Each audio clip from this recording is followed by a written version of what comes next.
Şu an neredeysen, belki kalabalık bir metroda, belki gecenin bir yarısı odanda, belki de sadece zihninin içindeki o gürültülü sessizliktesin. Sana bir soru sormak istiyorum. Ama bu gündelik, sıradan bir soru değil. Cevabını kimseye vermek zorunda olmadığın, sadece kendine fısıldayacağın bir soru. Hiç kendini sanki yanlış bir gezegene bırakılmış gibi hissettin mi? Bahsettiğim şey basit bir can sıkıntısı değil. Hani bazen bir aile yemeğinde oturursun, etrafındaki herkes güler, yemek yer, havadan sudan konuşur. Her şey normal görünür.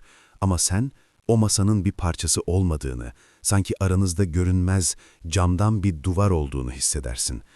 Onların dilleri, onların dertleri, onların mutluluk tanımları sana yabancı bir alfabe gibi gelir. Gülümserken bile içinde tarif edemediğin, göğsünün tam ortasına oturan o ağır taş vardır. Ben buraya ait değilim. Çocukluğundan beri böyleydi değil mi? Okul bahçesinde diğer çocuklar koşuştururken sen kenarda durup onları izledin. Sanki herkesin elinde hayatın nasıl yaşayacaklarına dair gizli bir kullanım kılavuzu vardı ve o kılavuz bir tek sana verilmemişti. Yıllarca kendini suçladın. Bende bir sorun var dedin. Neden herkes gibi basitçe mutlu olamıyorum? Neden uyum sağlayamıyorum?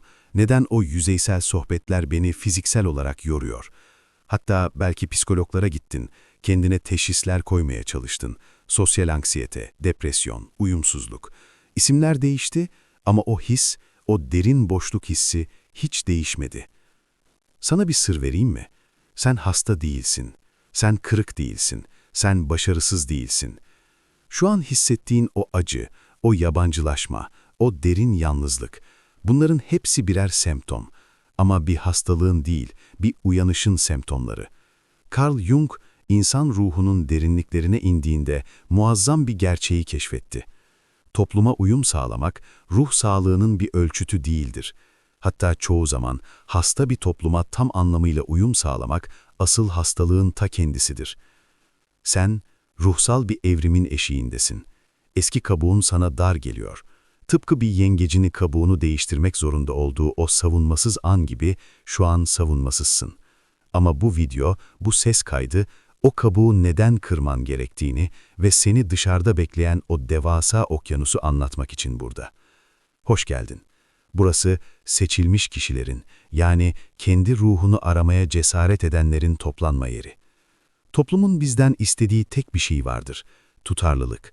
Sabah 9'da işe git, akşam eve dön, hafta sonu alışveriş merkezine git, belli yaşta evlen, belli yaşta çocuk yap ve sistemin çarkları arasında sessizce dönmeye devam et. Bunun karşılığında toplum sana güvenlik ve onay vaat eder. Aferin der, sen iyi bir vatandaşsın, iyi bir evlatsın. Jung, topluma sunduğumuz bu yüze takılan maskeye persona adını verir. Persona gereklidir, evet, sosyal hayatta kalmamızı sağlar. Ama çoğu insan maskenin yüzüne yapıştığını fark etmez. Maskeyi kendi yüzü sanmaya başlar. Ama sen farklısın. Senin masken hiçbir yerden hava kaçırmadı. Hep bir kaşındırdı. Belki karanın koyunu Black Sheep olarak etiketlendin ailende. Herkesin beyaz olduğu, yani uyumlu, itaatkar ve sorgusuz olduğu bir sürüde sen kara olandın. Sorun çıkaran, çok düşünen, çok hisseden, icat çıkaran. Eskiden bu seni üzerdi, dışlanmış hissederdin. Ama şimdi şunu anlamanı istiyorum. Kara koyun olmak bir lanet değildir, bir görevdir. Neden biliyor musun? Çünkü sürüyü uçurumdan gitmekten kurtaracak olan, sadece o sürüden ayrılıp tepeye çıkabilen ve tehlikeyi görebilen kara koyundur. Beyaz koyunlar sadece önündekini takip eder. Kara koyun ise ufku tarar. Senin şu an yaşadığın o kopuş hissi, personanın çöküşüdür. Artık rol yapamıyorsun. Eskiden katlanabildiğin o dedikodular, o sahte kahkahalar, o kim ne giymiş, kim ne almış sohbetleri artık mideni bulandırıyor. Arkadaşların seni arıyor, hadi dışarı çıkalım diyorlar ve sen bahaneler uyduruyorsun. Yatağında tavana bakıp, ben ne yapıyorum, bu hayatın anlamı ne diye soruyorsun. Bu noktada insanlar seni suçlamaya başlar. Sen çok değiştin, eskiden böyle değildin, burnun havada, bizi beğenmiyorsun. Bu suçlamalar seni canını yakabilir, seni bencillikle itham edebilirler. Ama lütfen dinle, bu bir bencillik değil, bu bir öz koruma, self-preservation.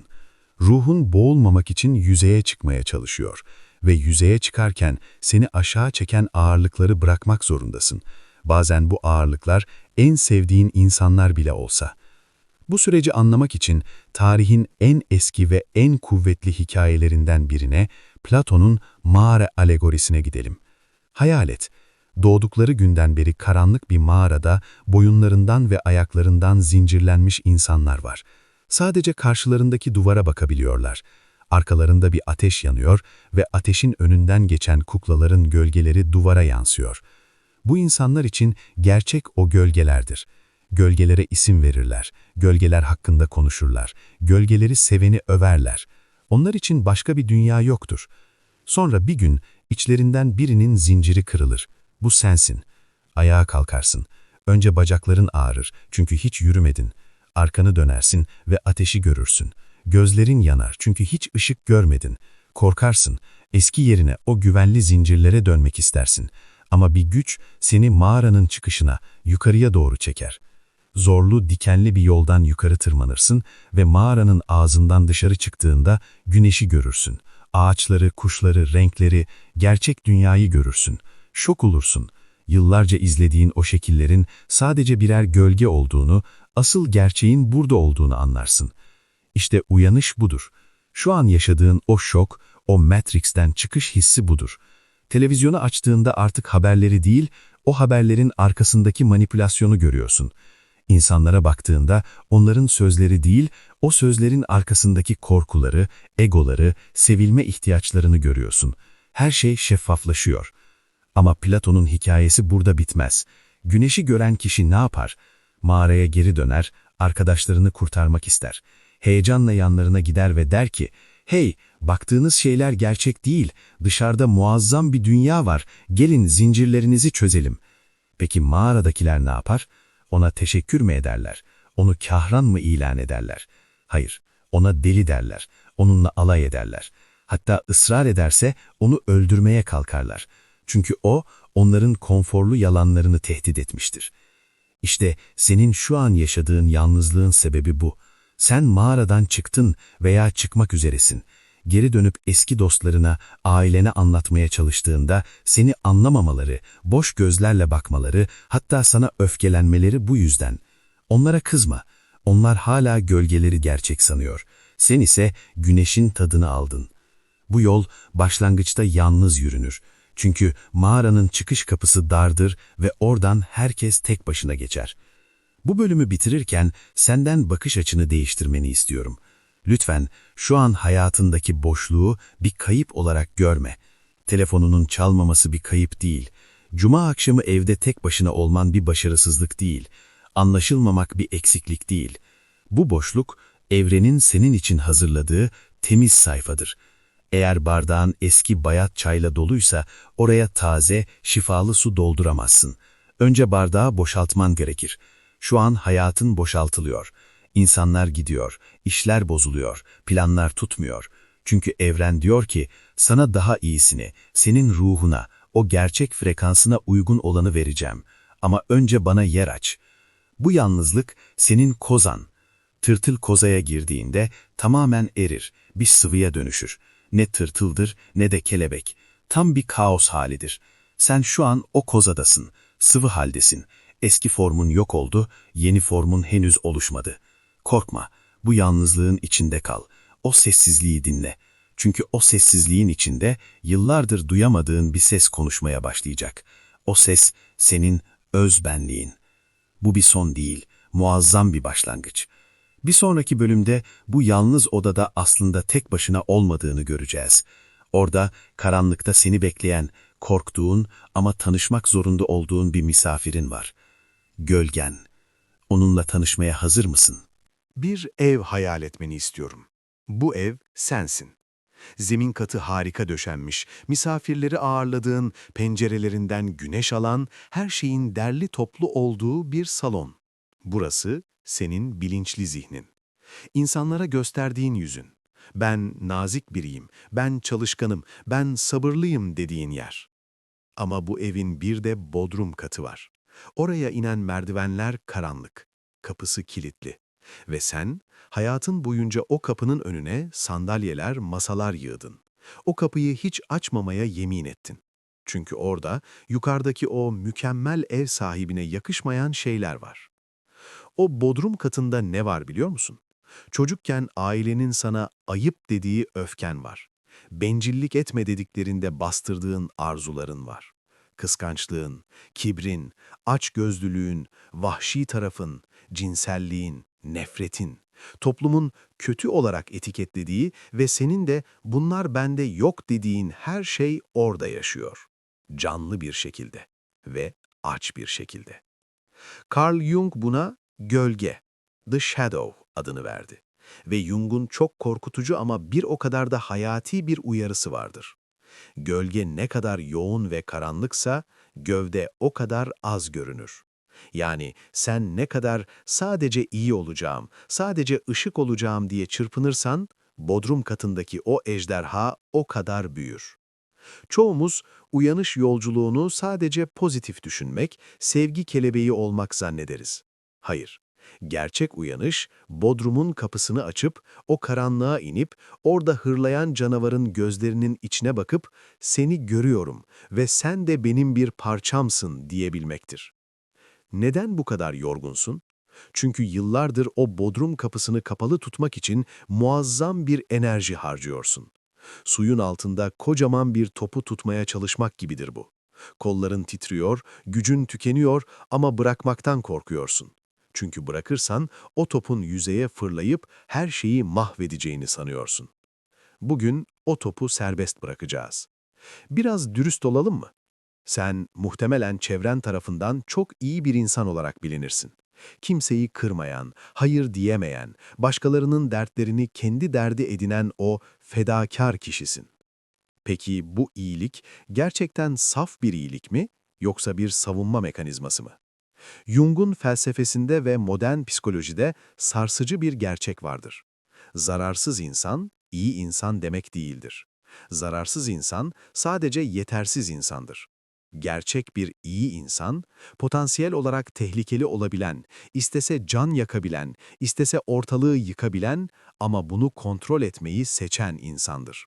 Dişleri sökülmüş bir kaplan barışçıl değildir. Sadece acizdir. Senin o aşırı uyumluluğun aslında korkudan kaynaklanıyor olabilir mi? Eğer gerçek duygularımı, öfkemi gösterirsem beni sevmezler korkusu. Bu yüzden dişlerini kendin söktün. Öfkeni gölgeye attın. Ama öfke kaybolmaz. Sadece şekil değiştirir. Nasıl mı çıkar o öfke? Pasif-agresif laf sokmalarla çıkar. Aniden gelen depresyonla çıkar. Kronik yorgunlukla, fibromiyalji ile, mide ağrılarıyla çıkar. Veya en kötüsü, yıllarca susarsın, susarsın ve bir gün en ufak bir olayda volkan gibi patlar, sevdiklerini yakarsın. Seçilmiş kişi, dişlerini geri takan kişidir. Gölge çalışması yapmak, kötü biri olmak demek değildir. Tam tersine, sınırlarını çizebilen biri olmak demektir. Birisi sana saygısızlık ettiğinde, o uslu çocuk maskesini indilip, içindeki o kadim savaşçıyı, o gölgedeki gücü devreye sokup, ''Dur, buradan öteye geçemezsin.'' diyebilmektir.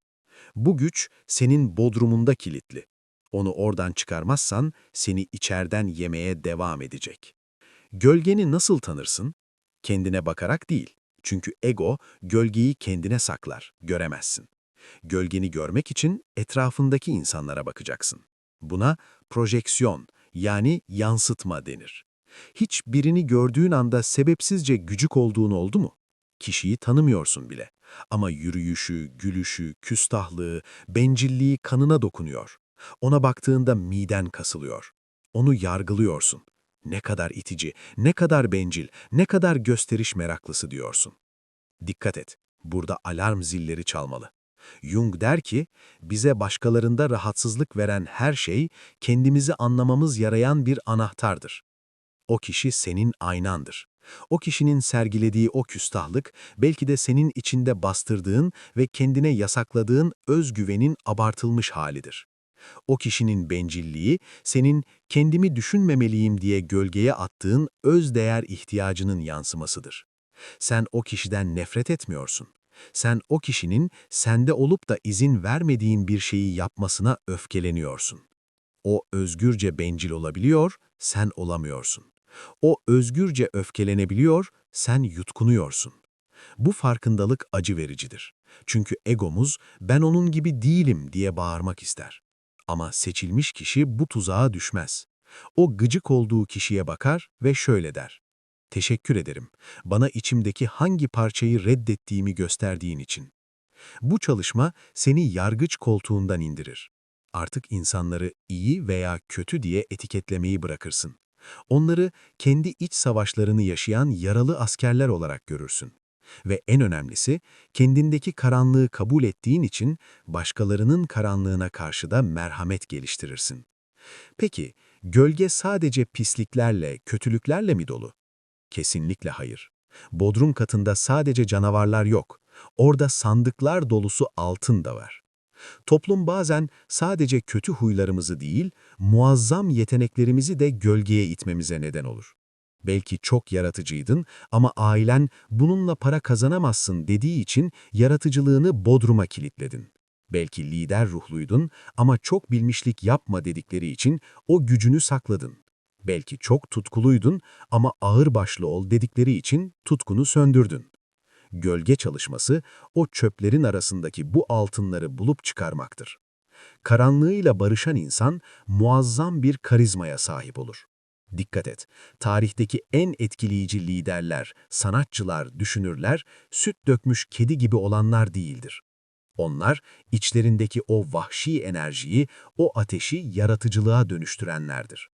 Senin de yapman gereken bu. O gölgedeki enerjiye ihtiyacın var. Hayatla başa çıkmak için, hayallerini gerçekleştirmek için, hayır diyebilmek için o yakıta ihtiyacın var. Ağacın dallarının cennete, yani ışığa uzanabilmesi için köklerinin cehenneme, yani karanlığa inmesi gerekir. Kökleri olmayan ağaç ilk fırtınada devrilir. Sen devrilmekten yoruldun. Artık kök salma zamanı. Bu bölümü bitirirken içindeki savaş meydanına bir beyaz bayrak dikmeni istiyorum. Kendinle savaşmayı bırak. Korkularını, öfkeni, kıskançlığını itmeye çalışma. Onları çaya davet et. Karşına al ve sor. Bana ne anlatmaya çalışıyorsunuz? Hangi sınırın ihlal edildi? Hangi ihtiyacın karşılanmadı?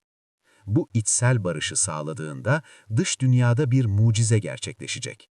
İçerideki blokaj kalktığında enerji akmaya başlayacak ve sen nehirle savaşmayı bıraktığında nehir seni götürmesi gereken yere kendiliğinden götürecek. Bir sonraki bölümde bu akışın nasıl başladığını göreceğiz. Tesadüf sandığın şeylerin aslında bir ilahi planın parçaları olduğunu, sayıların, rüyaların ve işaretlerin dilini konuşacağız. Evren seninle konuşmaya hazır. Peki sen dinlemeye hazır mısın? Hayatının son zamanlarına bir bakmanı istiyorum. Hiç şöyle hissettiğin oldu mu? Sanki biri, görünmez bir el, hayatının senaryosuna müdahale ediyor ama korkutucu bir şekilde değil, şakacı ve mucizevi bir şekilde.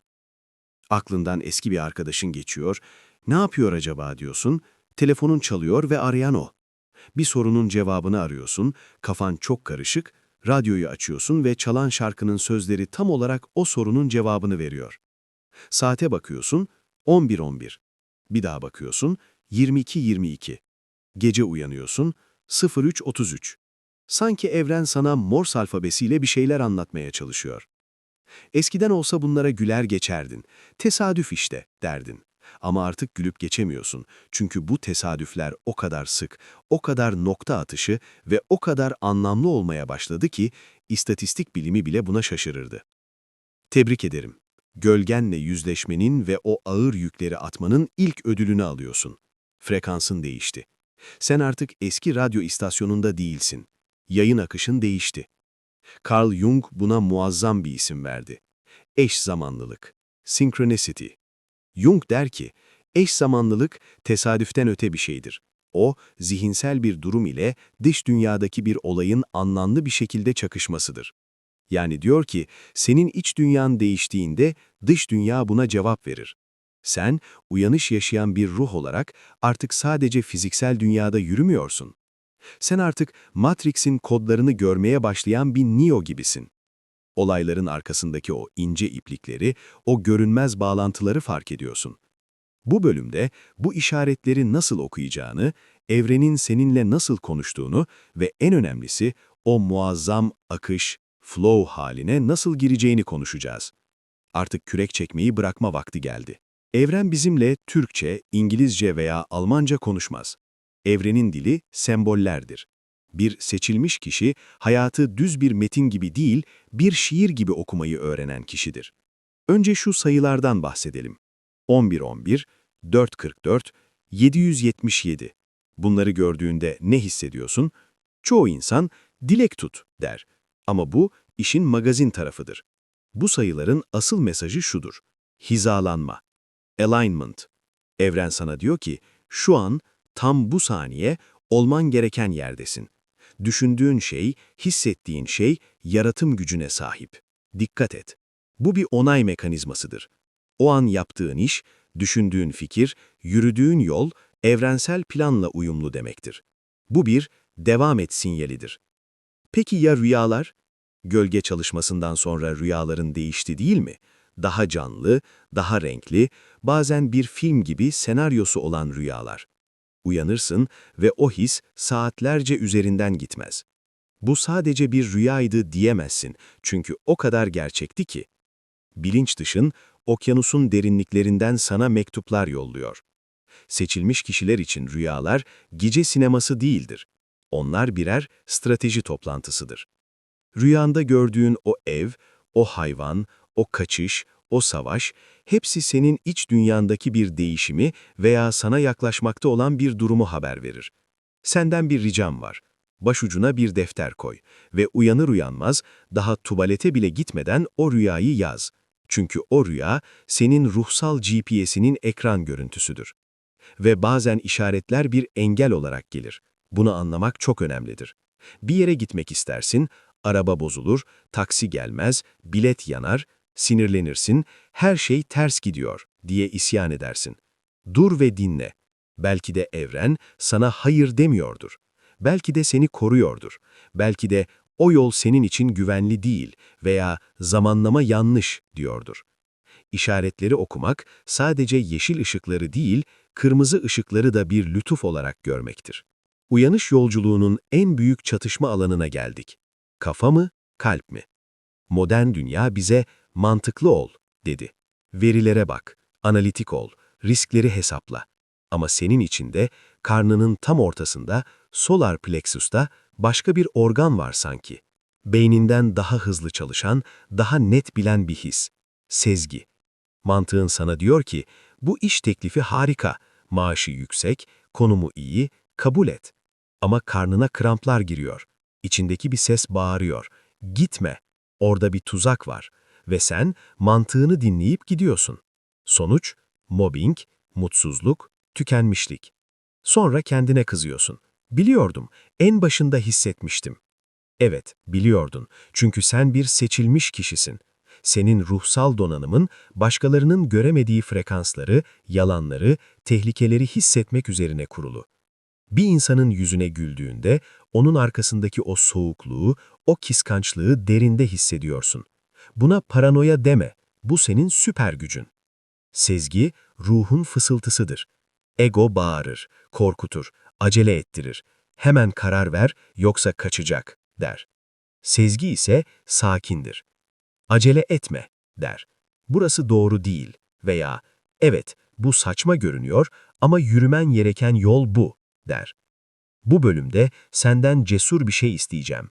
Mantığınla açıklayamasan bile içine sinmeyen şeylere hayır de ve mantıksız görünse bile kalbinin seni çektiği yere git. Çünkü mantık geçmiş verilerle çalışır. Sezgi ise gelecekten veri alır. Hayatının en büyük mucizeleri o mantıksız kararların arkasında saklıdır. Taoizm'de Wu Wei diye bir kavram vardır. Çabasız çaba veya zahmetsiz eylem demektir. Bu, hiçbir şey yapmadan yatmak demek değildir. Bu, akıntıya karşı yüzmeyi bırakıp kendini nehrin akışına bırakmaktır. Uyanış öncesi hayatını hatırla. Her şeyi zorla yapardın, kapıları tekmelerdin, insanları ikna etmeye çalışırdın, olayları oldurmak için kendini paralardın. Şimdi eş zamanlılıklar başladığı bu evrede farklı bir şey oluyor. Sen sadece niyet ediyorsun ve evren yolu döşüyor. Aradığın kitap kütüphanede önüne düşüyor. İhtiyacın olan parayı getirecek iş sen aramadan seni buluyor. Buna akış hali diyoruz. Bu evrenle dans etmektir. Dans ederken partnerinle kavga etmezsin. Onun hareketlerine uyum sağlarsın. Hayat zorlaştığında, her şey tıkanmaya başladığında dur. O an akıştan çıktın demektir. O an ego devreye girdi ve direksiyonu zorla çevirmeye çalışıyor. Geri çekil. Nefes al ve sor. Hayat şu an beni nereye götürmek istiyor? Seçilmiş kişi, hayatla güreşmeyi bırakan, hayatla dans etmeye başlayan kişidir. Şu an hayatın biraz daha büyülü, biraz daha anlamlı geliyor olabilir. İşaretleri görüyorsun, sezgilerine güvenmeyi öğreniyorsun. Bu harika bir evre. Balayı evresi. Ama seni uyarmak zorundayım dostum. Bu balayı sonsuza kadar sürmeyecek. Çünkü sen güçlendikçe, sen özgürleştikçe, içindeki o eski kral, o tahtı kaybetmekten korkan o tiran, yani ego, son ve en büyük saldırısını yapacak. Evrenin diliyle konuşmaya başladığında ego panikleyecek. Kontrolü kaybediyorum, ölüyorum diye bağıracak. Ve seni hayatının en büyük, en korkutucu ama en dönüştürücü sınavına sokacak. Eski inançlarının, yapıştığın kimliklerin, ben buyum dediklerinin yıkılacağı o büyük fırtınaya. Egonun ölümüne. Korkma, sen artık işaretleri okumayı biliyorsun. Sen artık gölgenle dostsun. Sıradaki fırtına seni yıkmak için değil, üzerindeki o son sahte kıyafetleri söküp atıp seni çırıl çırıl en saf halinle bırakmak için geliyor. Hazırsan fırtınanın gözüne doğru yürüyelim. Hatırlıyor musun? Geçen bölümde evren seninle konuşuyordu. İşaretler, rüyalar, mucizeler, kendini özel, korunmuş ve seçilmiş hissediyordun. Her şeyin yoluna girdiğini sanıyordun. Ve sonra bir anda ışıklar söndü. Belki bir telefon konuşmasıyla, belki bir ihanetle, belki ani bir işten çıkarılmayla ya da hiçbir dış sebep yokken içine çöken o kapkara, yapışkan anlamsızlık hissiyle. Buna mistik gelenekte kule anı, the tower moment denir. Tarot kartındaki o yıldırımla vurulan ve yıkılan kuleyi gözünün önüne getir. O kule, senin egonun inşa ettiği hayattır. Ben güvendeyim, ben kontrol sahibiyim, benim planlarım var dediğin o yapı. Ve evren tek bir yıldırımla o yapıyı yerle bir etti. Şu an muhtemelen enkazın ortasında oturuyorsun. Toz duman içindesin, canın yanıyor. Neden diye soruyorsun. Tam her şeyi anlamaya başlamışken, tam iyiye gidiyorken neden bu başıma geldi? Evren beni cezalandırıyor mu? Hayır dostum, evren seni cezalandırmıyor. Evren seni özgürleştiriyor. Çünkü o kule temeli çürük bir kuleydi. O kule başkalarının beklentileri üzerine kuruluydu. O kulede sen yoktun. Senin sahte bir versiyonun yaşıyordu. Seçilmiş kişinin yolu konforlu bir yalanı yaşamaktan değil, rahatsız edici bir gerçeğe uyanmaktan geçer. Şu an hissettiğin o acı ölüm acısı değil, o doğum sancısı. Ama doğum yapan da sensin, doğan da sensin. Ve ne yazık ki ölen de sensin. Ölen şey senin ego kimliğin. Bu yaşadığın sürece psikolojide depresyon denebilir ama spiritüel literatürde bunun adı başkadır. Ruhun karanlık gecesi. Aradaki fark şudur. Depresyonda umut yoktur, anlamsızlık vardır. Ruhun karanlık gecesinde ise muazzam bir anlam arayışı vardır ama eski cevaplar artık yetersizdir. Eskiden seni mutlu eden şeyler artık sana tat vermiyor. En sevdiğin yemek, en sevdiğin dizi, dost meclisleri, hepsi ağzında kül tadı bırakıyor. Kendini boşlukta süzülüyormuş gibi hissediyorsun. Sanki eski hayatın öldü ama yeni hayatın henüz doğmadı. Bir araftasın. Liminal space. Bu süreçte ego çıldırır. Ego kontrol delisidir. Bilmek ister. Yarın ne olacak? Bu borç nasıl ödenecek? O beni seviyor mu? Ama ruhun karanlık gecesinde cevap yoktur. Sadece sessizlik vardır. Bu sessizlik egoyu boğmak içindir. Evren seni köşeye sıkıştırır. Bütün kaçış yollarını kapatır. İşe kaçamazsın, ilişkiye kaçamazsın, eğlenceye kaçamazsın. Seni kendinle, o çıplak, o savunmasız halinle baş başa bırakır. Bu zalimce görünebilir. Ama bir kelebeğin kozadan çıkarken kanatlarını o dar delikten geçirip güçlendirmesi gibidir bu. Eğer o zorluğu çekmezsen uçamazsın. Şu an o karanlığın içindeysen senden tek bir şey istiyorum. Çırpınmayı bırak. Karanlıktan korkup ışığı açmaya çalışma. Hemen mutlu olmalıyım, hemen düzelmeliyim deme. O acının içinde otur. O acının sana ne öğrettiğini dinle. Mevlana'nın dediği gibi yara, ışığın içeri girdiği yerdir. Şu an parçalanıyorsun, evet. Ama parçalanan şey senin zırhın. Işığın içeri girebilmesi için o zırhın kırılması gerekiyordu. Burada çok sinsi bir tuzaktan bahsetmemiz gerek. Çoğu uyanış yolcusunun düştüğü bir hendek. Spiritüel ego. İlk uyanışta o işaretleri gördüğünde Egon hemen yeni bir kıyafet giydi. Takım elbisesini çıkardı, yerine yoga kıyafetleri, kristaller, astroloji haritaları giydi. Ve dedi ki, ben diğerlerinden üstünüm. Onlar uyuyan koyunlar, ben ise seçilmiş kişiyim. Ben biliyorum, onlar cahil. Dikkat et, bu ses ruhun sesi değildir. Bu egonun kılık değiştirmiş halidir. Ego her zaman özel olmak ister, ayrışmak ister, üstten bakmak ister. Ruhun karanlık gecesi işte bu kibri kırmak için gelir. Seni öyle bir yere savurur ki o bildiğin tüm spiritüel teoriler, o okuduğun kitaplar, o ezberlediğin mantralar işe yaramaz. Dizlerinin üzerine çöker ve hiçbir şey bilmiyorum dersin. Acizim, çaresizim. İşte sihir o an başlar. Gerçek bilgilik ben biliyorum dediğinde değil, bilmiyorum deyip teslim olduğunda gelir. Evren senin o şişmiş egonu patlatır ki içeriye gerçek tevazu dolsun. Çünkü seçilmiş kişi insanlara tepeden bakan bir kral değil, rehber olan bir rehberdir. Ve rehber olabilmek için önce o kibrin ateşinde yanman gerekir. Eğer şu an hayatında her şey ters gidiyorsa, belki de evren sana nazikçe şunu söylüyordur. İn o yüksek kattan aşağı, toprağa bas, insan olduğunu hatırla. Ve geldik kilit noktaya. Bu acı ne zaman bitecek? Cevap veriyorum. Sen direnmeyi bıraktığında. Teslimiyet, pes etmek demek değildir. Yenilmek demek değildir. Teslimiyet, nehrin akışına karşı yüzmeyi bırakıp sırt üstü suya yatmaktır. Benim planım bu, böyle olmalı diye dayatmaktan vazgeçip, benden açığa çıkması gereken en yüksek hayır neyse ona razıyım demektir. Bu, güvenin zirvesidir. Düşün ki bir uçurumdan düşüyorsun. Egon panikle bir dala tutunmaya çalışıyor. Tırnakların kanıyor, kolların kopacak gibi ağrıyor ama bırakmıyorsun. Teslimiyet o dalı bırakmaktır. Ve işin mucizesi şudur. O dalı bıraktığında yere çakılmazsın, uçmaya başlarsın ya da seni tutacak görünmez bir el devreye girer. Eskiden kapalı kapıları tekmelerdin. Şimdi o kapının önünden çekiliyorsun. Eskiden giden sevgilinin arkasından ağlar, onu döndürmeye çalışırdın. Şimdi yolu açık olsun. Demek ki frekansımız bitti diyorsun. Buna amor fati, kaderini sev denir. Başına gelen her şeyi, en kötü felaketleri bile seni sen yapan birer heykeltıraş darbesi olarak görüp sevmek. Savaş bitti asker. Kılıcını indir. Hayatla kavga etmeyi bırak.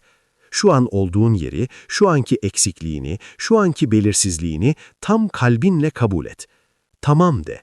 Bunu kabul ediyorum. O an omuzlarından tonlarca yükün kalktığını hissedeceksin.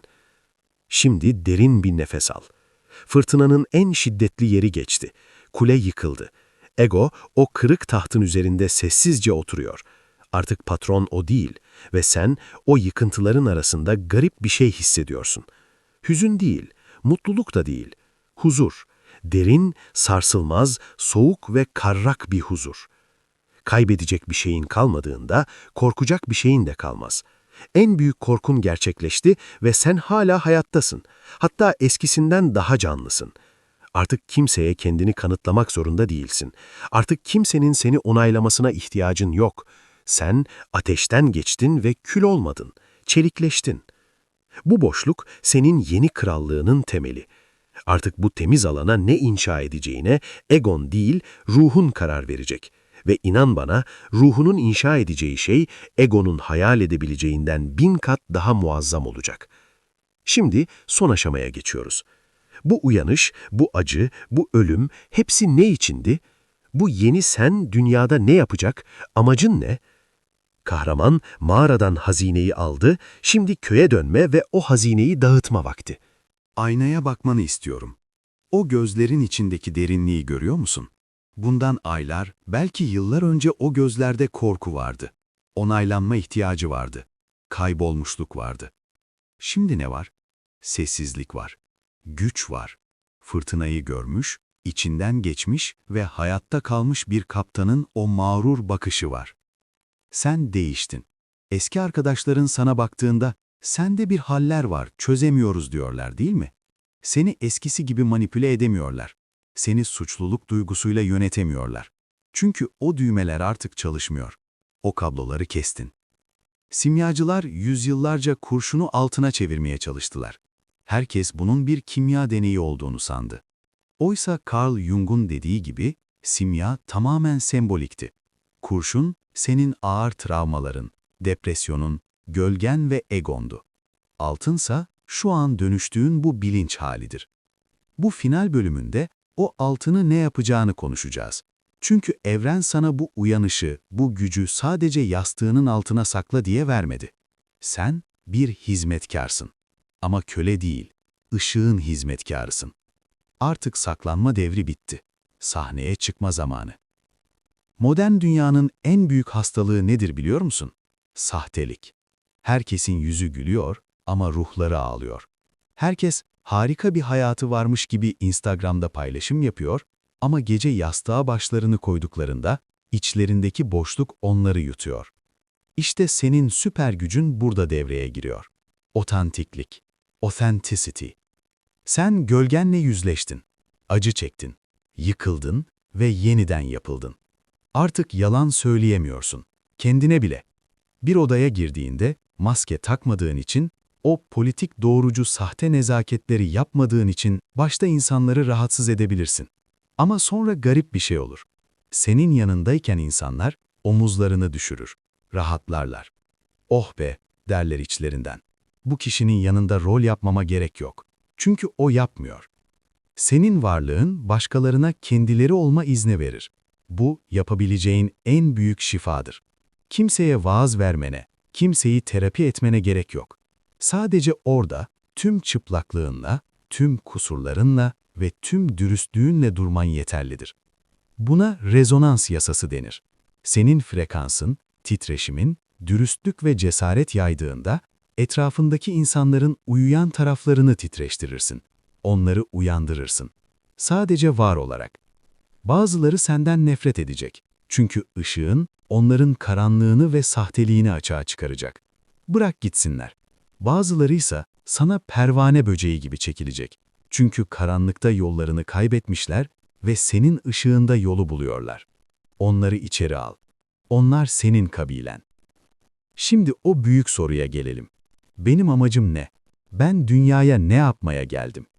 Toplum sana amacın bir meslek olduğunu öğretti. Doktor, mühendis, yazar, ünlü. Hayır, bunlar sadece araçtır. Senin amacın yaralarınla ilgilidir. Mitolojide Şiron vardır, yaralı şifacı. Kendi yarası asla iyileşmez ama o yarasını tanıyarak başkalarına şifa dağıtır. Senin en büyük acın neydi? Yalnızlık mı?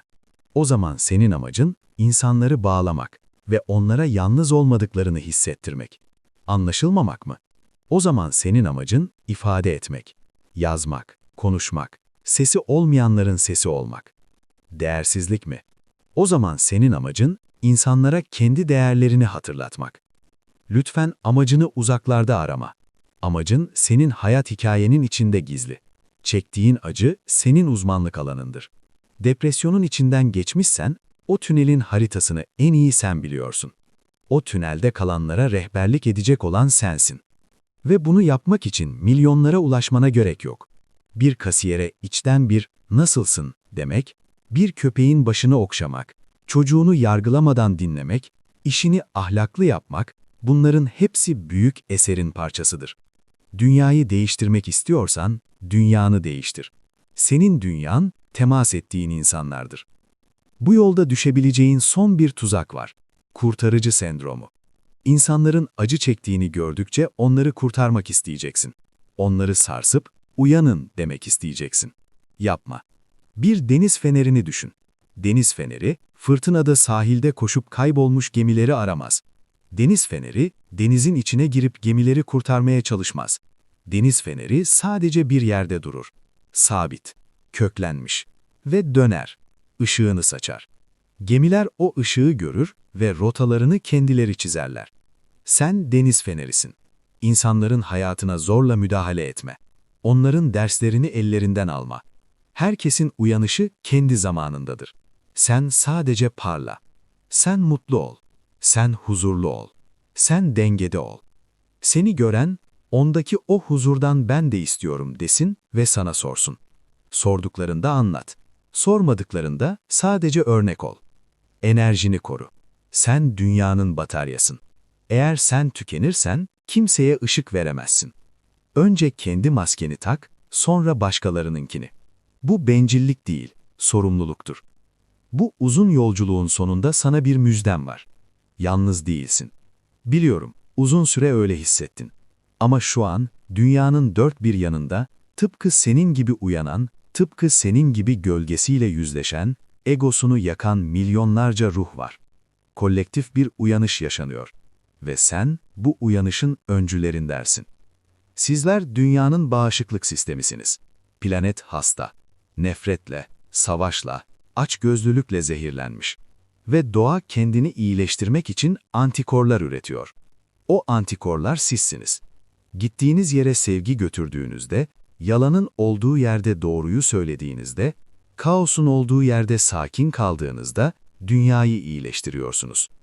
Bu görev büyük, bu görev kutsal. Ama sen buna hazırsın. Eğitimin bitti. Simya tamamlandı. Artık kurşun değilsin, saf altınsın. Şimdi dışarı çık. O kapıdan adımını at ve yaşamaya başla. Ama bu sefer gerçekten yaşa. Korkusuzca, pişmanlık duymadan, tam bir teslimiyetle. Yolun açık, ışığın daim olsun, seçilmiş kişi. Evren seninle. Hoşça kal.